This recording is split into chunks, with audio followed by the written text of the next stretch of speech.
¿Dónde están viendo más atractivos los gestores de fondos estilo Growth? ¿Por qué tanta diferencia en las rentabilidades de esta categoría este año? Se lo preguntamos enseguida a nuestros invitados en un nuevo episodio de Finect Alpha. Empezamos.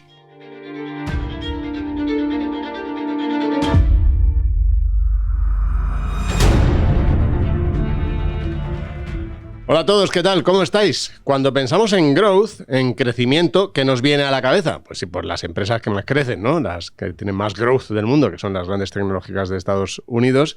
Y esto nos lleva a pensar que 2025 debe haber sido un gran año para este estilo, para el growth.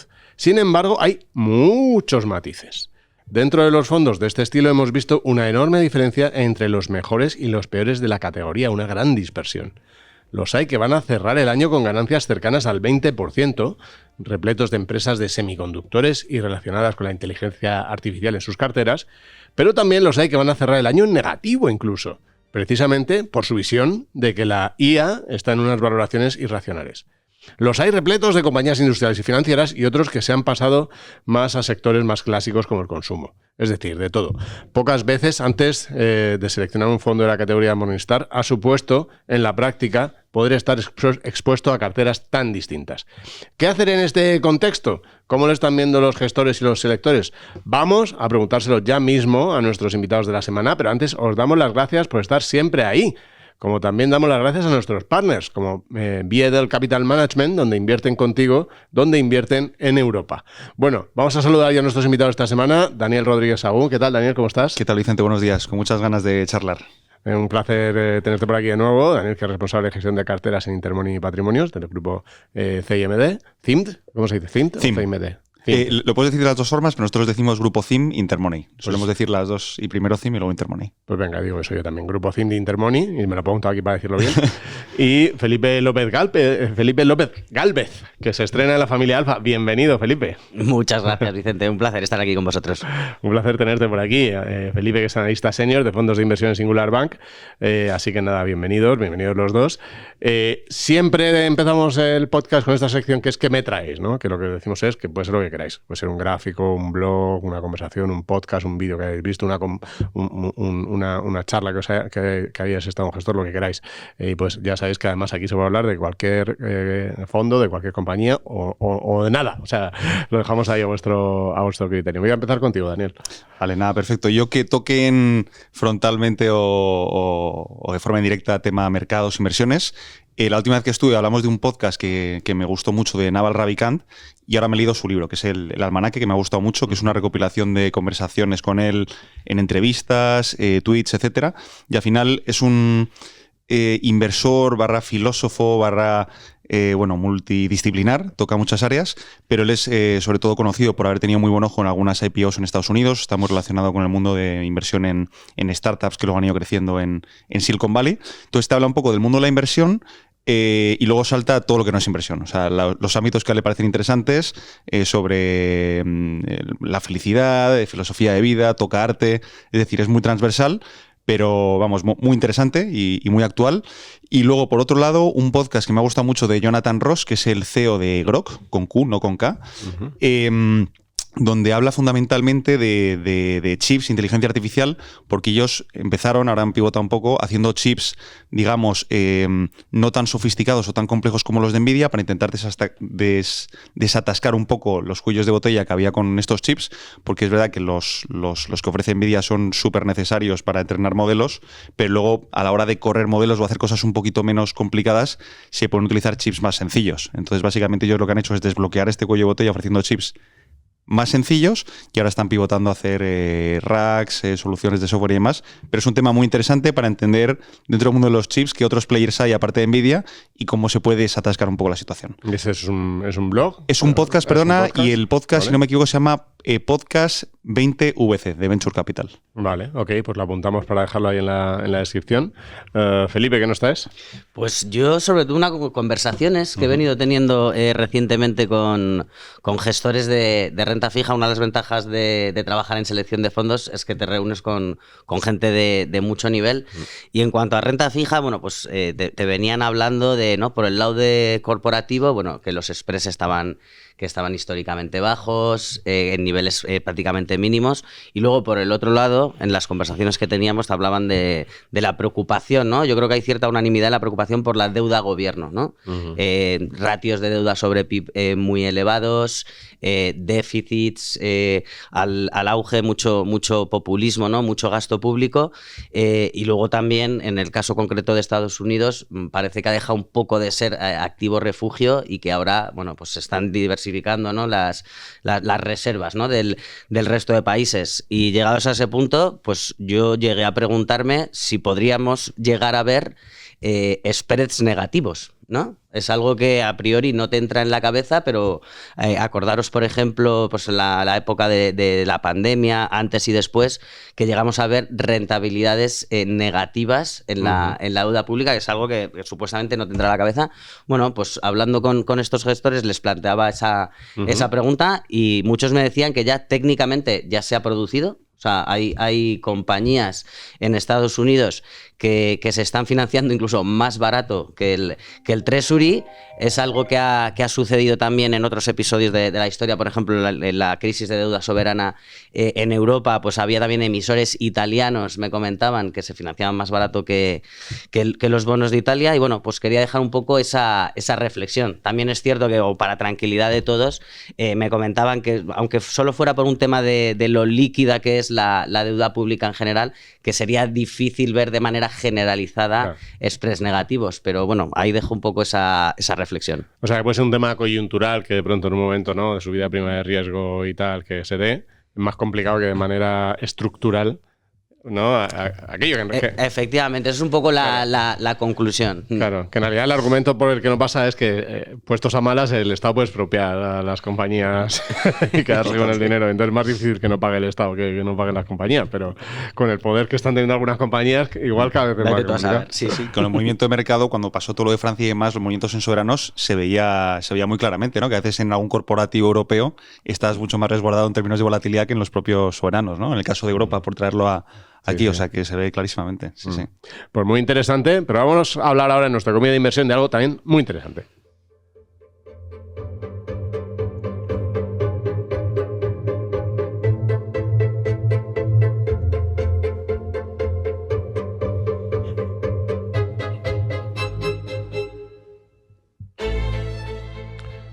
Pues iba a empezar este comité de inversión casi preguntándoos si se puede hablar de un único estilo de inversión dentro de la categoría, porque claro, buceando un poco y viendo las carteras y viendo los fondos que se han comportado mejor y peor este año, es que hay tanta diferencia entre unos y otros, no lo sé, ¿cómo lo veis, Felipe? Bueno, pues sí que es verdad, ¿no? Que dentro de la categoría, y lo comentabas antes, fondos que van a cerrar el año presumiblemente con subidas del 20, algunos que han caído. Y yo creo que este año también ha condicionado bastante la posición que tuvieran geográfica, ¿no? En Estados Unidos, sobre todo. Ves que evidentemente los que tenían más peso en USA pues se han visto muy afectados por la caída cercana al 10% del dólar. También vemos que a lo mejor los que tenían más sesgo a small y mid, si no era de temas de inteligencia artificial, también han podido sufrir, porque parece que no termina de cerrarse, ¿no? Ese gap entre las large cap y las compañías de menor capitalización. O que se amplía incluso, en algunos momentos. Sí, es que continúa la tendencia ya que empezó hace unos años y siempre venimos hablando, es como lo de la guerra de ¿cuándo lo va a hacer mejor la renta variable europea? Bueno, pues este año, al principio de año parece que lo hizo mejor y ahora están cambiando las tornas y es el eterno debate, ¿no? La eterna promesa.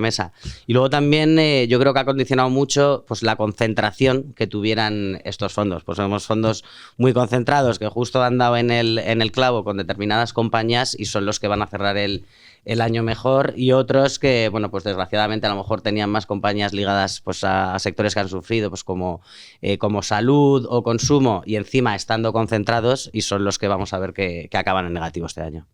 Felipe. Sí, no, Daniel. En relación con lo que decía Felipe, es verdad que a veces 5 o 7 nombres están condicionado el año, ¿no? O sea, las diferencias son brutales en función de si los tenías o no. Y nosotros las diferencias que estamos, o los límites que estamos estableciendo ahora para entender bien subgrupos dentro de Growth, que puedes hacer infinitos, por supuesto, pero para nosotros 3 que nos están ayudando a entender un poco el mercado. Uno es todo lo que está relacionado con el movimiento de la inteligencia artificial, ya sea frontalmente o lateralmente. Aquí tienes, por supuesto, hiperescaladores, las magníficas 7, aunque sea para una parte de su negocio, la cadena de valor, semiconductores, etcétera. Por otro lado, estamos viendo el growth quality, ¿vale? Compañías de calidad que igual crecen un poco menos, pero crecen bastante, tienen muchos márgenes, tienen un margen muy grande y tienen poca deuda, ¿vale? Que luego, si hay oportunidad, me centro un poco en este segmento. Claro. Y por último, lo que nosotros metemos dentro de GARP, pero se puede entender de una forma quizás un poco más amplia, serían compañías growth at reasonable price, o sea, compañías donde miras mucho la valoración, pero también hay crecimiento. Y aquí entran muchos sectores que históricamente, y lo hablábamos también antes de micros, a lo mejor no pertenecían a growth, pero por algún viento de cola resulta que están creciendo mucho y lo puedes encasillar en esta categoría, ¿no? Aquí tienes, por ejemplo, defensa, con todo el tema de gasto de los estados en defensa.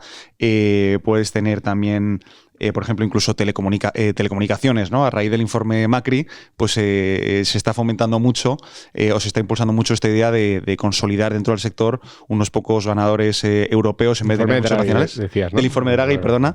Una de las ideas que salía, por ejemplo, era el tema de la consolidación, ¿no? Tener grandes empresas en algunos sectores que nos permitan competir en vez de estar tan parcelados, ¿no? Por países.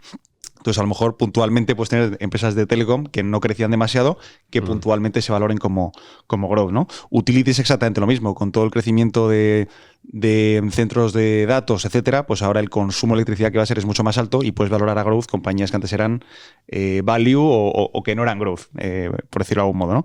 Entonces, estos tres buckets, el tema de inteligencia artificial, calidad fuera de inteligencia artificial y cosas que están creciendo que igual históricamente no eran growth, son los tres módulos que estamos siguiendo y que nos están ayudando un poco a explicar los movimientos, aunque luego hay infinitos, como decíamos. Lo que pasa es que puedes meter casi todo, porque al final has comentado defensa, que son industriales, has comentado telecom, que, hombre, uno se coge Telefónica y crecer. O sea, que al final, claro, en función del momento de mercado acabas metiendo casi de todo, pero claro, ahí es la dificultad de acabar seleccionando dentro de tantas posibilidades, ¿no? Habíais montado 3 buckets, pero podíais haber montado 30 más. ¿Cómo lo hacéis vosotros, Felipe? Desde luego, bueno, pues nosotros, además, precisamente hemos revisado recientemente lo que es la categoría de fondos de renta variable global, sobre todo blend y growth, y al final, a ver, lo que buscamos es complementariedad entre ellos. Tenemos seleccionados varios y evidentemente hemos visto fondos muy buenos que a lo mejor nos gustaban 2 o 3, pero eran, pues a lo mejor lo que comentaba Daniel, los dos tenían un poco ese proceso más quality o GARP y al final se parecían tanto que no puedes tenerlos todos. Entonces, bueno, pues hemos estado mirando cosas tipo la exposición geográfica en cuanto si le hacían guiño a emergentes. Luego también, aunque sean fondos que invierten determinada o tienen determinada exposición a un sector en concreto, pues estamos viendo muchísima dispersión, ¿no? Solo hace falta pensar en el sector salud, incluso enfocados en la misma temática de obesidad como Eli Lilly y Novo Nordisk. Bueno, pues la americana creo que ha subido un 30% en lo que llevamos de año y Novo Nordisk os voy a contar, ¿no? Con caídas del 50-60%. Y luego también lo que estamos ahora mirando más son fondos que tengan mayor rotación. Es decir, venimos de unos años en los que lo han hecho muy bien determinados fondos, a lo mejor quality growth, que lo que te vendían era, oye, long term, interés compuesto, muy poca rotación, tenemos 30 compañías, si sale una, entra otra, etcétera.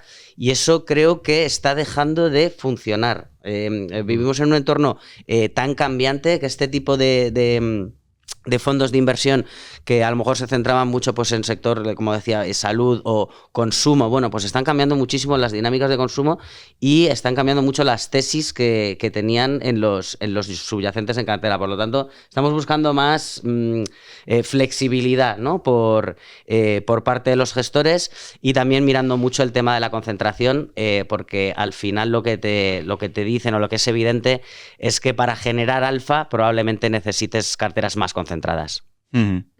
¿Vosotros coincidís un poco en esos criterios? Sí. O sea, nosotros, en general, lo que solemos hacer es coger Gestores que quizás tienen una gestión menos flexible, intentamos hacer nosotros el asset allocation y solemos coger gestores que tienen como una visión un poco más clara o se concentran más en un tipo de activo de idea. Y nosotros fundamentalmente lo que estamos haciendo es, de los buckets que hablábamos antes, de las diferentes aproximaciones que hay, intentar nosotros compensarlos entre sí. Es decir, estamos en un punto en el que tampoco queremos, no queremos quedarnos atrapados entre unos believers que creemos que va a ir todo hacia adelante, que la inteligencia artificial va a ser la gran revolución de la historia, que van a cambiar los beneficios, etcétera, etcétera, y que por tanto hay que estar invertidos a cualquier múltiplo, pero tampoco queremos quedarnos absolutamente fuera, ¿no? Porque sí que creemos que hay esa opcionalidad, ¿no? Entonces, intentamos estar muy balanceados, quizás no hacer apuestas tan concentradas, aunque un fondo que seleccionemos sí las puede hacer, pero nosotros las diluimos un poco en diversificación con otras historias. Y dando mucha compensación también con lo que comentábamos antes, ¿no? Compañías de calidad que a lo mejor se están quedando un poco fuera del radar de muchos inversores y que están cotizando a múltiplos interesantes para la calidad que tienen y para cómo han cotizado históricamente. Entonces, esa sería un poco la aproximación, balancear las carteras lo máximo posible. O sea, a ver, para enganchar yo un poco, yo que las ideas son parecidas, ¿no? Oye, acabo seleccionando como dentro de la categoría 3 o 4 que me den estilos distintos, ¿no? Pues si hay un inversor que quiere pues más marcha tecnológica, ¿no? Para tener este par de fondos, si lo que quiere es un acercamiento un poco menos volátil dentro de la categoría este otro, ¿no? Esa es un poco la idea, ¿no? Efectivamente, sí. Al final tratamos también un poco de que a determinados clientes, a lo mejor más sofisticados, tener unos fondos más, llamémoslo, ultra growth, que a lo mejor pues les gusta más, pueden asumir más riesgo, no tienen problemas con la volatilidad y quieren mayor potencial de revalorización, incluso aunque haya caídas de por medio, pero en lo que son, bueno, carteras modelo, ¿no? O el cliente más estándar, pues como decía Daniel, a lo mejor pues buscamos tener una parte más core, incluso con fondos blend, tracking error bajo, y luego complementarlo, y esto es algo que a lo mejor podemos comentar después, pues con fondos más nicho, incluso de growth, pero con guiño a megatendencias. Al final, de todas formas, ¿se puede resumir, lo estaba pensando yo, en un pro IA versus IA escépticos o no, Daniel? Yo creo que totalmente. O sea, este año, si divides en esos dos grupos, es donde se ve la gran dispersión. Si te centras en estrategias o incluso en índices de growth y le quitas la parte relacionada con inteligencia artificial, tienes unas rentabilidades francamente bajas en comparación con el mercado. Es decir, ha liderado completamente. Tu posición en este tema ha sido fundamental a la hora de determinar cuáles han sido un poco las rentabilidades. Y creo que esto también esconde un peligro, que es el tema de los incentivos, ¿no? Tanto para las empresas como para los gestores de fondos. En el caso de las empresas, cuando ves que el mercado está favoreciendo tanto este tipo de inversiones y este tipo de aproximaciones, el incentivo puede estar a intentar demostrar de cualquier modo que estás utilizando o innovando en el mundo de la inteligencia artificial, y en muchos casos aumentando el CAPEX en este sentido, ¿no? O sea, una parte importante de la dirección que toma la compañía va a ir en este lado para que el mercado lo aprecie, lo ponga en valor y financiarse más barato, ya sea por equity o por deuda, sobre todo por equity, ¿no? Que es en este caso para el crecimiento. Y desde el punto de vista de los gestores de activos, cuando ves que la temática está subiendo tanto, tengas la visión que tengas, de hecho nosotros hablamos con muchos gestores muy inteligentes y muy razonables, que muchos no terminan de ver que esta inversión vaya a ser totalmente rentable, ¿no? Que al final los flujos de caja tan negativos que va a haber en los próximos años creen que no van a justificar los retornos, al menos hasta 2028-2029, pero no se quieren quedar completamente fuera, porque hay un riesgo muy fuerte, primero, de equivocarse, porque puede ser una revolución que cambie la productividad, como decía antes, que revolucione el paradigma que entendemos, y por otro lado, al final, aunque no lo digan explícitamente, yo creo que hay un tema ahí de consenso de rebaño, y es que es mucho más fácil acercarte al consenso, y si todo el mundo está invirtiendo en inteligencia artificial, subir y bajar con el consenso, que decir, oye, no lo veo, tengo una visión muy fuerte, en mi Excel esto no sale y en mis proyecciones no salen, y me puedo pedir una subida altísima, ¿no? Entonces, creo que los incentivos de que, como dices tú, el estar a favor de la IA ya ha funcionado tan bien, que pueden concentrar mucho al mercado, tanto empresas con sus decisiones de inversión como a gestores con sus decisiones de inversión en fondos, que puede ser un poco peligroso. En nuestro caso, pues es curioso ver también como muchos gestores son no believers, ¿no? Como el término que utilizaba Daniel antes, y están completamente fuera de la temática, y también me parece algo interesante. Evidentemente, ese tipo de gestores han sufrido mucho, pero de ahora en adelante, con estas valoraciones tan elevadas o simplemente como complemento en alguna cartera, me parece muy interesante incorporar un fondo de estos.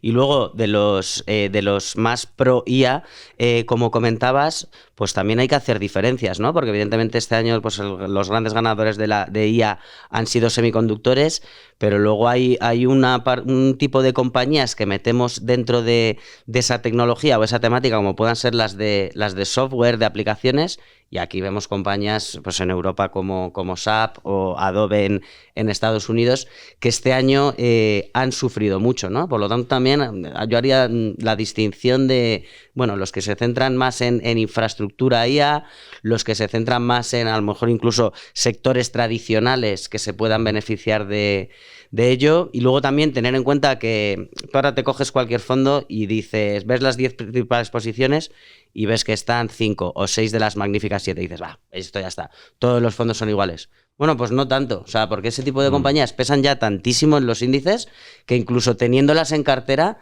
probablemente estás muy infraponderado y vas a tener un comportamiento muy diferente al S&P o al MSCI igual. Y también, volviendo al tema de la rotación, ¿cómo has conseguido ir cambiando, incluso teniéndolas, los pesos a lo largo del año dentro de la cartera?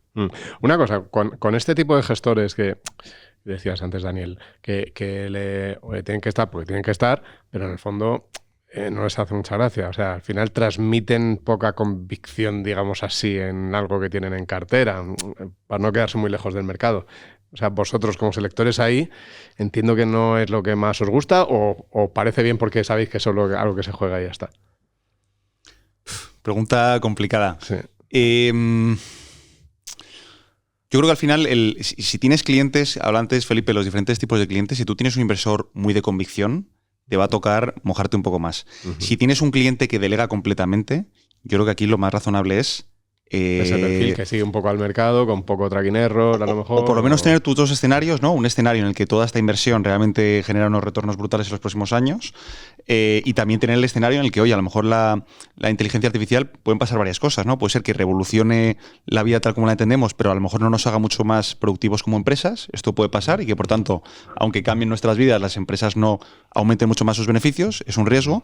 Y también puede ser que las empresas que hoy están haciendo las inversiones no sean las que lo monetizan en el futuro, ¿no? Que quede una infraestructura brutal en torno a la inteligencia artificial, pero que a lo mejor alguna compañía menos desgastada por el gasto, por el CAPEX que se ha tenido que ir haciendo estos años, aparezca después con una financiación nueva y aproveche todo el ecosistema, ¿no?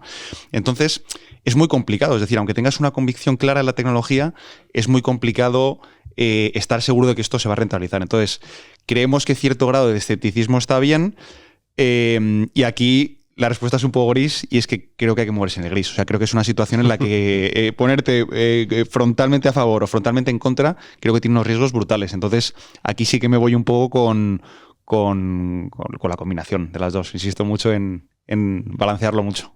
Es que en el filtrado ahí hay que hacer el sector, el país, la zona geográfica y tal, y el grado de convicción del gestor con su visión también, ¿no, Felipe? Sí, desde luego. También ver un poco cómo pueden navegar, ¿no? en este entorno de compañías ligadas a inteligencia artificial. También mirar un poco valoraciones. Nosotros, pues a nivel estrategia, no pensamos que haya burbuja. Evidentemente es un escenario muy diferente al de la crisis de las .com, pero sí que hay que mirar mucho valoraciones. Incluso nosotros ahora, bueno, pues le estamos haciendo un guiño, ¿no? Nos gusta escuchar de gestores que están comprando tecnología IA, pero más ligada a la región asiática, ¿no? Donde, bueno, también tienen potencial de crecimiento. Siempre hablamos de las grandes compañías americanas, oye, pero yo creo que evidentemente, y ya se encargará pues China, Japón de empujar eso, pues compañías muy interesantes ahí con mucho potencial.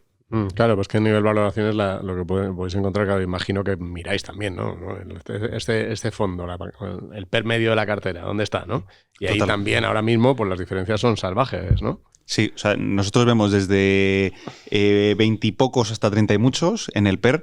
Es verdad que aquí lo que es muy útil es fijarse, por ejemplo, en el PEG, que incorpora también el crecimiento, ¿no? El crecimiento lo puedes ver a 1 año o lo puedes ver a 3 y 5 años. Más allá de 3 y 5 años ya nos parece muy, muy aventurado. Pero es verdad que el mercado está caro si lo ves en términos de precio de hoy, claramente, sobre todo sesgado por compañías como Nvidia, ¿no? Que pesan mucho y han crecido muchísimo.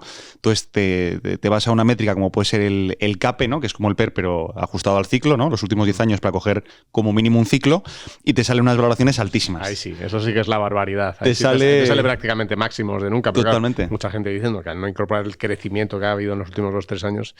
Efectivamente, te distorsiona muchísimo. Creo que ahora es 41 el CAP en el momento actual. La media histórica, si coges desde principios de siglo, un poquito más, creo que están 16-17, es decir, te vas cogiendo la fluctuación a 2 desviaciones típicas. Si quitas Nvidia o quitas las 7 magníficas, debes de bajar como de 41 a 30 y pocos, 32, 33, que esto ya es una desviación típica. Que cuando compras una desviación típica por encima de las valoraciones históricas, bueno, estás comprando un poco caro, pero se puede sostener. Cuando son 2 ya pones un poco en riesgo el tema de las valoraciones. Pero es verdad que al final esta situación o este contexto de mercado no lo puedes medir como otros contextos, ¿no? Tienes compañías de muchísimo crecimiento que por qué no pueden seguir creciendo mucho más, y cuando ves Nvidia, por ejemplo, a mí me gusta mucho, no sé si puedo decir el nombre, pero hay un... Claro, puedes decir todos los nombres que quieras, hay una página web que a mí siempre me ha ayudado muchísimo para filtrar compañías y tener mapas de calor por valoraciones y demás, que se llama Finviz. Sí, total. Y seguro que la habéis utilizado en algún momento. Sí. Entonces, ahí puedes ver diferentes criterios de valoración para que veas cómo de verde, que es atractivo, como de rojo, que es lo contrario, está una compañía, ¿no? Coges Nvidia, por ejemplo, pones el PER y te sale muy cara, pero pones el PEG, que te descuenta el crecimiento, y te sale mucho más barata que muchas compañías que crecen poco, ¿no? Entonces, al final, el PER, el CAPE, pero realmente aquí lo que tienes que mirar es un poco el PEG y decidir si te crees o no esas cifras de crecimiento, y si te las crees, revisarlas en cada publicación de resultados o en cada noticia relevante, pero bueno, hay que utilizar otras métricas.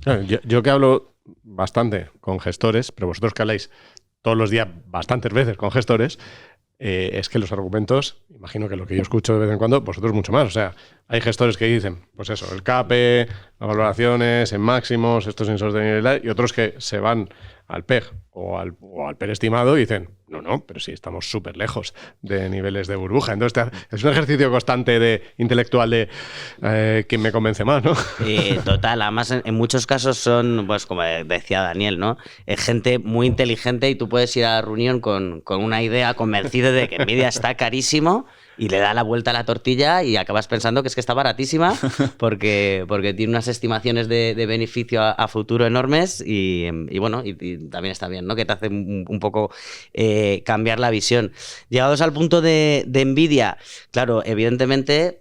supuestamente va a seguir creciendo, eso dicen el consenso de analistas, pero claro, hablamos de una compañía ya de capitalización, creo que son ya 5 trillones, ¿no? Uh-huh. O sea, que cuesta pensar que pueda seguir creciendo más, aunque por el semejante tamaño que tiene, pero si te vas un poco a la media del mercado del S&P, creo que las estimaciones de beneficio del índice son del 14% para el año que viene, una cifra similar para el año siguiente. Bueno, y te hace pensar si el PER actual, que estará en 30 o, no, o 30 y picos, si es tan caro, ¿no? Y eso, cuando te vas a CAPE, y para mí es el CAPE, el de Shiller, te lleva a la pregunta, esta vez es diferente o no, que es la famosa pregunta, si, claro, se ha quedado anticuado este indicador porque ahora hay un nuevo ciclo de crecimiento que hace que ya no valga, porque los próximos 10 años van a ser de crecimiento, dentro de 10 años saldrá que no era tan caro, o no. Bueno, ese es el reto que para cada uno de nosotros y para los que estáis escuchando hay que ver, ¿no? Un tema aquí, cuando hay un gestor, antes lo comentábamos, los gestores muy buenos, ¿no? Gestores buenísimos, con un track record impresionante, superando al mercado, pero que de pronto entran pues en una fase de quedarse muy atrás respecto a la categoría. ¿Ahí qué hacéis? O sea, ¿le dais más margen de error antes de, como se diría en básquet, cortarle? O oye, igual es que ha cambiado y te has quedado atrás y esa visión ya no nos encaja mucho. Uh-huh. Nosotros solemos focalizarnos más en gestores que son muy flexibles y que no tienen ningún problema en reconocerte un error y cambiar su tesis de inversión de un trimestre para otro. O sea, eso en general, ese tipo de humildad, uh-huh, que nosotros también intentamos aplicarla constantemente, nos gusta mucho. Y no tenemos ningún problema en que un gestor se haya quedado fuera de algo, te lo explique, reconozca que se ha confundido, y luego puede decidir mantenerse con esa visión porque, bueno, se ha confundido, pero cree que de aquí en adelante va a pasar algo que le favorece, o cambia completamente la estructura de su cartera, ¿no? Cuando son cuando se cierran mucho en banda a no querer participar en algo, eso para nosotros es una alarma, es una bandera roja y es cuando nos alejamos un poco más. Entonces, ¿en qué casos mantenemos un gestor cuando se puede perder cuando pierde un tren como el de las subidas de la IA, ¿no? Pues en un caso puede ser que a lo mejor no lo vea en este momento a estos precios, pero sí que tenga un precio al que entraría. Es decir, nos gusta mucho que un gestor diga a este precio no, pero a este otro precio sí. Es decir, soy flexible, es una cuestión de precio, no es que me cierre en banda a este sector.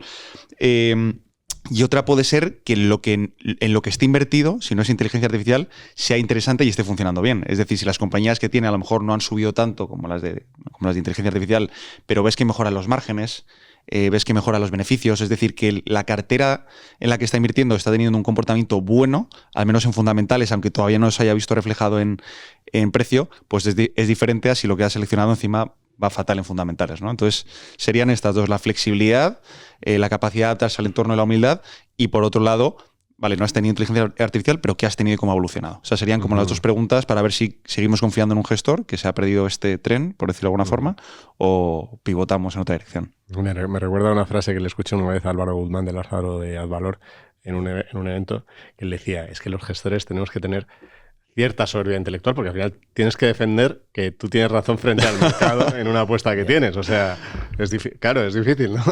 Claro, o sea, y volvemos al tema un poco de gestores.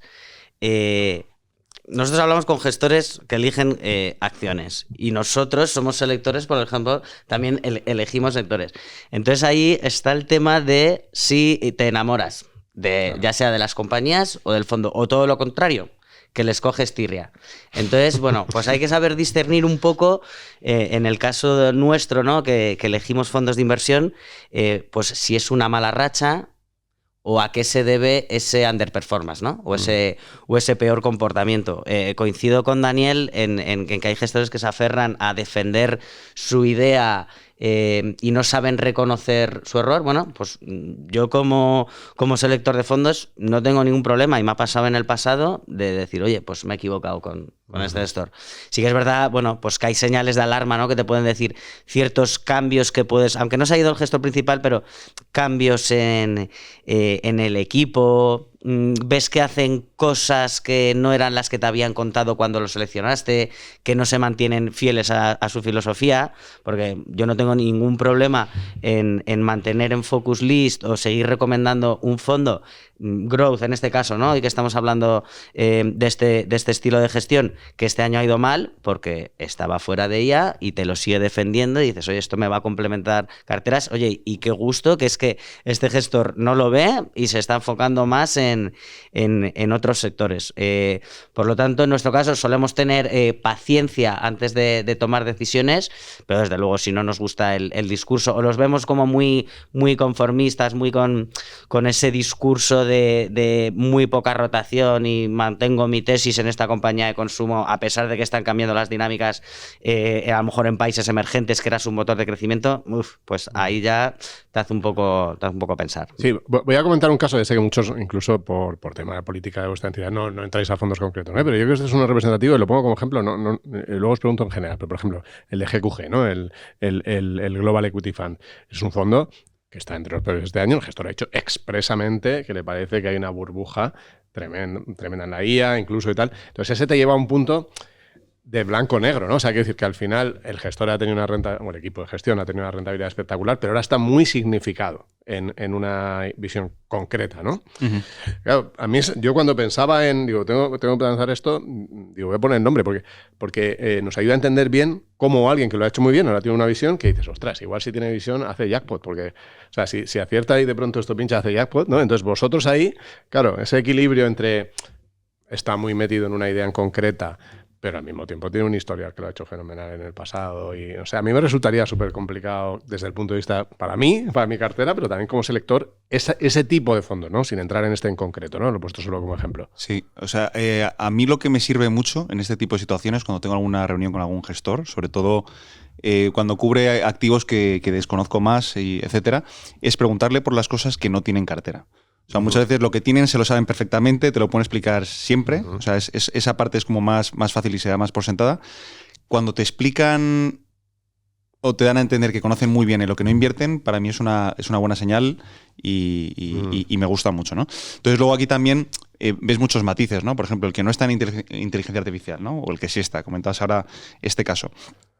Pues hay un montón de matices. Oye, la inteligencia artificial no es un todo. Felipe antes estaba distinguiendo. Pues hay winners totales que están súper implicados en la inteligencia artificial, hay compañías que estratégicamente se pueden beneficiar y luego hay algunas que pueden tener mejoras incrementales, ¿no? Oye, pues a lo mejor no te gusta una parte pero sí otra. Quizás a mí lo que no me...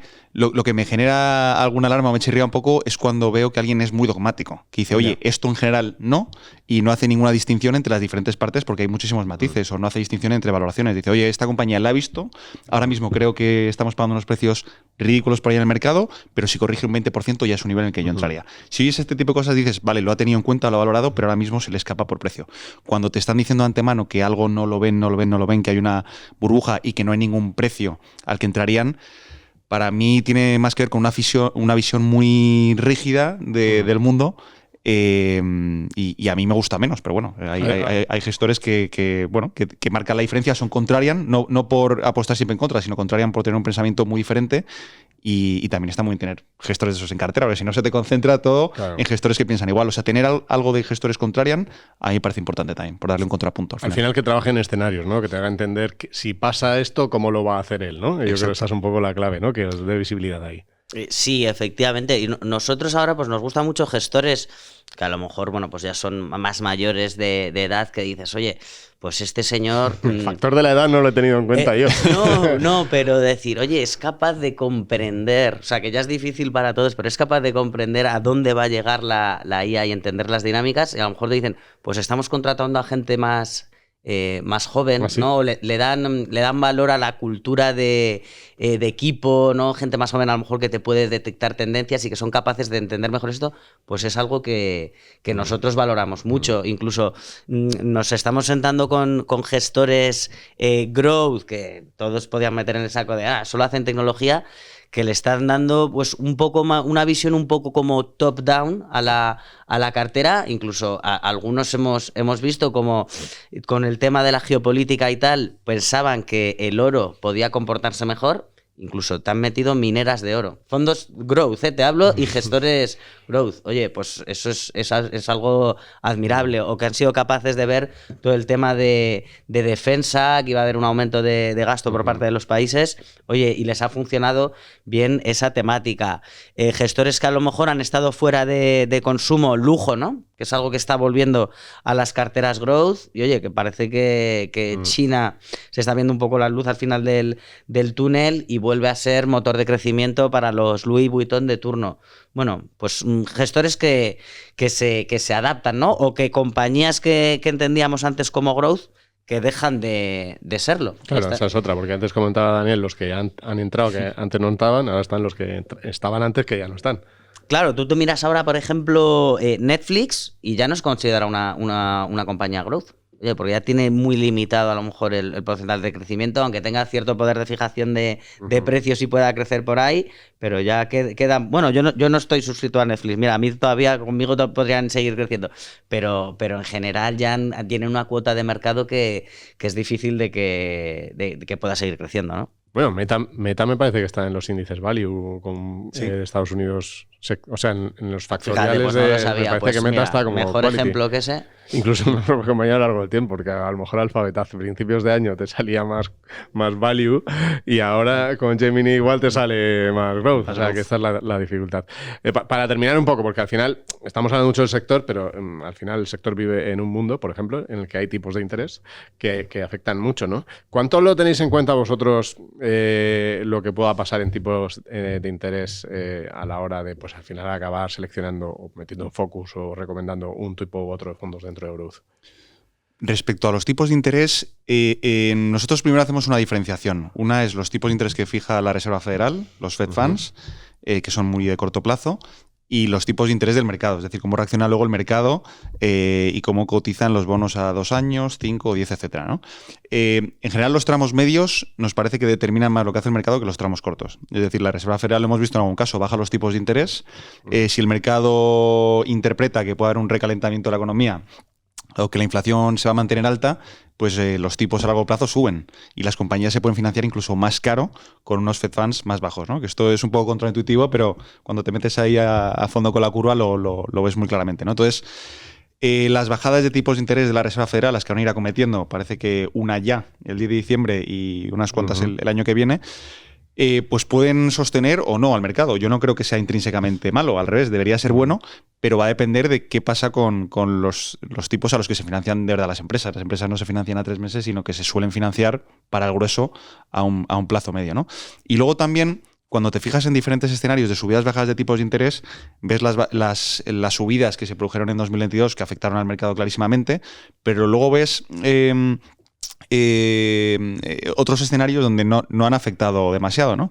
Entonces, al final lo piensas y dices, oye, compañías muy grandes que tienen mucha caja, ¿en qué sentido les puede afectar, ¿no? Que suban o bajen los tipos de interés? Incluso a veces, esto me costó un poco más verlo, pero me acuerdo en un contexto de subida de tipos de interés donde había compañías de cierto crecimiento que se estaban comportando muy bien y al final la clave estaba en que tenían tanta caja que como una parte la tenían invertida en mercados de renta fija a la espera de ver en qué operaciones o qué capex hacían, se estaban viendo muy beneficiados, ¿no? en su cuenta de pérdidas y ganancias. Entonces, el tema de subidas y bajas de tipos de interés oficiales relativamente importante, los tipos a los que se financian las empresas más importantes y aún así muy flexible para que en un contexto de subida o de bajadas no te ates con comprar o vender solamente por eso.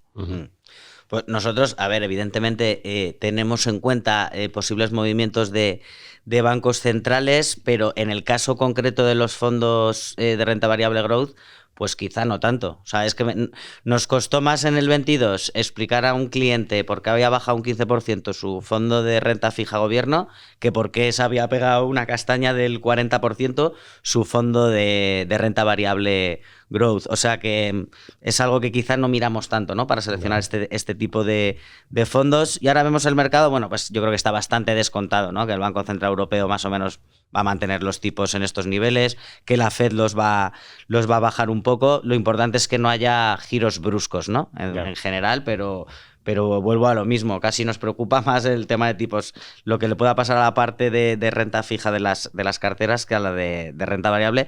Bueno, y en caso de que sigan bajando los tipos de la Fed, bueno, pues a ver cómo afecta o cómo puede beneficiar quizá a ese segmento de pequeñas compañías que muchas veces están más ligadas a consumo y eso puede darle un impulso, ¿no? A nivel del gasto que hacen los consumidores y luego evidentemente siempre afecta, pero quizá más a sectores value, ¿no? Pues como pueda ser pues el bancario, evidentemente, que pueda sufrir por muy saneados que estén, pero bueno, el sector bancario quizá está un poco recalentado y bueno, en general cómo puede afectar a otros sectores más value, pues quizá con más deuda que se puedan ver beneficiados por posibles bajadas de tipos. Y luego eso, de cara a 2026, vosotros que habéis hecho la revisión de la Focus List ahora, ¿qué os sale más? ¿Hacia qué tipo de fondos movéis más? Bueno, a ver, para la parte estructural de las carteras, como decía, ahora tenemos bastante peso en fondos blend, controladitos, etcétera. También depende de cada cliente y todo, pero esa sería la parte un poco core. Nosotros sí que le hacemos guiño históricamente a megatendencias que ya de por sí son growth, digo, tienen ese sesgo a emergentes, a small cap. En cuanto a sectoriales, estamos bastante positivos en salud y luego todo el tema de electrificación, ¿no? Centros de datos, que aquí, bueno, pues metes ya temáticas pues como pueda ser infraestructuras o utilities, ¿no? Utilities, pues un tipo de compañías que veamos como históricamente crecía al nivel del PIB y que ahora, bueno, pues están creciendo un poquito más y de ahí las valoraciones o las subidas que han tenido ese año. Pero te diría que en general tenemos un sesgo más value en carteras de cara al 2026. Y en cuanto a la parte más growth, aparte de lo de megatendencias, pues ese guiño que os comentaba que estamos haciendo a Asia-Pacífico porque vemos que la tecnología allí está más barata. ¿Y Daniel? Sí, bueno, empezando por el final, comparto completamente el tema de Asia. Nosotros también estamos mirando a emergentes como geografía, para luego puntualizar en qué sectores sí y en cuáles no. Respecto a 2026, el porcentaje que tengamos por meter una frase de inteligencia artificial que ya habíamos comentado, fijarnos que las compañías que tenemos o los fondos que invierten en estas compañías vayan teniendo un retorno o vayan apuntando un poco hacia el free cash flow positivo, o sea, que lo tengan muy en mente, es una cosa que vamos a monitorizar, pero digamos que el segmento que más nos gusta o el que estamos empezando a mirar con más cariño para darle más protagonismo es la parte de quality global. Tanto emergentes como desarrollados. Nos parece que poniendo el foco donde lo ha puesto el mercado se han quedado compañías muy buenas, con muchos márgenes, mucha calidad, crecimiento, deuda neta bajísima o negativa, que históricamente costaba más comprarlas por precio. Creemos que ahora se dejan comprar desde un punto de vista de valoración. Por supuesto hay que hacer una curación muy importante, es decir, hay compañías quality que también entran en el segmento de por ejemplo, de las compañías de las magníficas 7 hay 4 o 5 me parece que entran en los criterios quality. Bueno, pues hay que distinguir un poco, ver qué partes se solapan, pero quizás quitando las que más han subido, las que están más arriba, quitando por la parte de abajo también las más ilíquidas, las más pequeñas, te queda un segmento bastante curioso en sectores, comentábamos antes, una parte industrial, una parte de salud, una parte de consumo. Compañías muy buenas, que casi todos conocemos, que llevan muchos años demostrando que lo pueden hacer bien, con la opcionalidad que decía antes Felipe de China también. Hay compañías, esto quizás más en el caso de Europa, que exportamos más a China que Estados Unidos, que esa opcionalidad se está valorando prácticamente a cero. Es decir, que si no pasa nada por ahí no debería afectar mucho al precio, y si China se recupera, aumenta el consumo y vendemos más ahí, haciendo referencia a las empresas europeas, pues puede ser una sorpresa positiva. Entonces, diría que calidad global, haciendo un guiño quizás a Europa y emergentes, saliéndonos un poco de Estados Unidos, y haciendo una curación muy buena de compañías. Bueno, pues lo vamos a dejar ahí, que yo creo que han salido aquí muchas ideas. Es una conversación muy interesante. Así que muchas gracias a los dos por haber estado en este nuevo episodio de la 4ª temporada de Finect Alpha. Muchas gracias a Felipe López Gálvez. ¿Qué tal? ¿Te has sentido bien en tu primer Finect Alpha? Era la primera vez que venía, pero como en casa. Bueno, sí. A Vicente, a ti ya te conocía desde hace unos años, aunque no había colaborado contigo, y a Daniel, que le conocí hace poco, que es un tipo estupendo, pues me he sentido súper confortable. Aquí la familia siempre estamos cómodos. Felipe López Gálvez, que es analista senior de fondos de inversión en Singular Bank, y Daniel, ya sí que habías estado, ya te lo sabías tú esto. Sí, el tema va cambiando y el tema era muy interesante, ¿eh? O sea, siempre me apetece venir, pero este tema, vamos, en este momento creo que no podía ser más oportuno, y estar con Felipe contigo comentándolo, vamos, como en casa. O sea, a mí me ha dado ideas de hacer algunos posts también en Finect, alguna de las conversaciones que hemos tenido, o sea que yo creo bastante interesante. Bueno, Daniel, que es responsable de gestión de carteras Intermoney y patrimonios del grupo Think Intermoney, lo he dicho bien, ¿verdad? ¿Lo he dicho bien? Perfecto. Muy bien, pues muchas gracias os damos, como también a nuestros partners como BDL Capital Management o BDL Capital Management, donde invierten contigo, donde invierten en Europa. Os agradecemos si nos dejáis un mensaje o cualquier sugerencia de temas o de conversaciones o secciones que os gustaría que os incluyéramos en Finect Alpha, y nos escuchamos la semana que viene en un nuevo episodio.